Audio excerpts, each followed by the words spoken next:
of February 1993.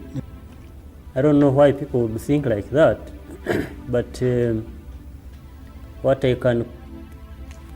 campaign itself had no problem because we actually scored a lot of victories in an extremely short time.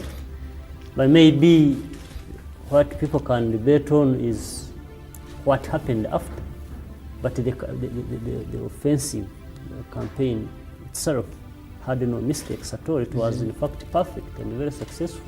Maybe if they are saying because it involved after I had captured a lot of territory, because of the negotiations that were going on in Arusha, there were discussions to halt the fighting and continue with the negotiations in Arusha. And that's what we did. And not only that, but we pulled back from the territory we had captured and went back to our original positions. This was all in good faith because we believed in the process of Arusha and we wanted it to continue.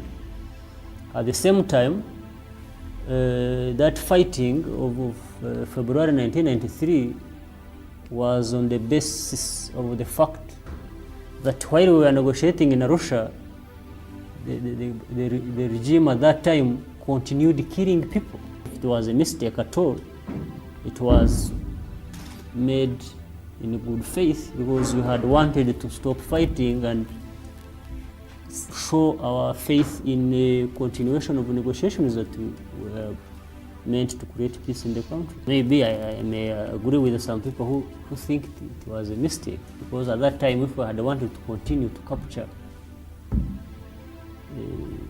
the whole country, we would have done it. We had the capability to do that. We were able to do that, and maybe we would have saved a lot of lives that were lost during this recent situation when after Habyarimana's death.